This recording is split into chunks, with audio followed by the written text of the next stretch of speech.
ఒక్కొక్కసారి మనం మీగడ జావైపోయి వెన్నపూస రాక అది ఎంతసేపు చేసినా వెన్నపూస పడక దాన్ని పడేద్దాము విసుకొస్తుంది అని అనుకుంటారు కదా. దాంతో మనం పడేయకుండా వెన్నపూసని ఎలా తీయాలో ఒక చిన్న చిట్కా అయితే చెప్తాను. చివరిలో వీడియోనైతే స్కిప్ చేయకుండా చూడండి. సిటీ కిచెన్ 2903కి స్వాగతం. ఈరోజు వీడియో పాల మీద పెరుగు మీద మీగడతో మనం నెయ్యి అయితే తయారు చేసుకుందాము. ముందుగా మనం నెయ్యి చేసుకోవాలి అనుకున్నప్పుడు ఈ మీగడని స్టోర్ చేసుకున్నది ఒక 6 గంటల ముందు మనం ఫ్రిడ్జ్లో నుంచి తీసి బయట పెట్టాలి.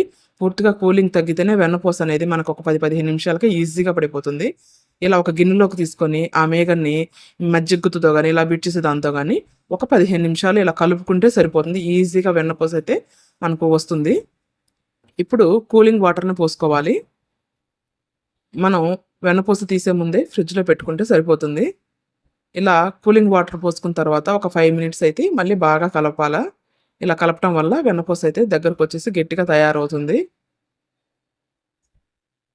మనకు ఈ విధంగా అయితే తయారవుతుంది.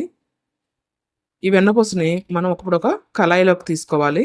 మనం ఒకేసారి నెయ్యి కాగబెట్టే కళాయిని తీసుకుంటే సరిపోతుంది. ఇలా ఒక కళాయిలోకి మనం రెడీ చేసిన వెన్నపూసనంతా తీసుకుందాము.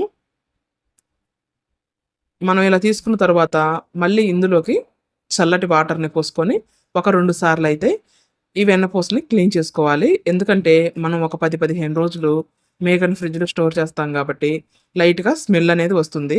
ఇలా కడగటం వల్ల మనకు ఈ వెన్న అనేది స్మెల్ రాకుండా ఉంటుంది. అందుకని చెప్పేసి ఇలా చల్లటి నీళ్ళు తీసుకొని 2 సార్లు అయితే క్లీన్ చేసుకోవాలి. నెయ్యి కరిగేటప్పుడు ఆ స్మెల్ అయితే బరాయించలేం కానండి. నెయ్యి కరిగిన తర్వాత ఆ స్మెల్లు, ఆ కమ్మదనం తింటంటే మాత్రం భలే ఉంటుంది కదా.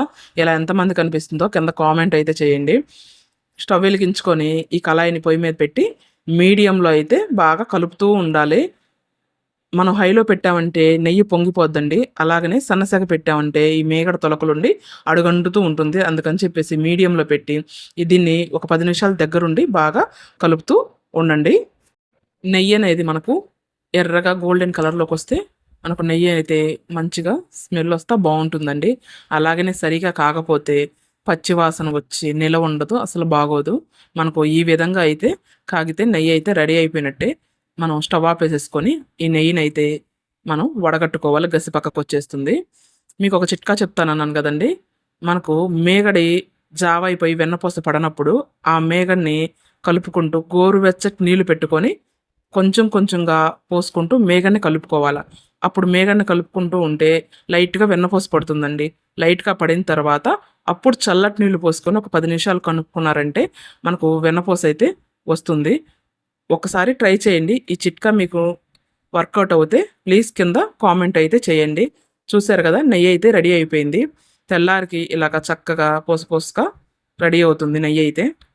ఈ వీడియో మీకు నచ్చినట్లయితే please like and share and subscribe చేసుకోండి. అలాగే నేను చెప్పిన చిట్కా మీకైతే యూజ్ అయితే మాత్రం కింద కామెంట్ అయితే చేయండి.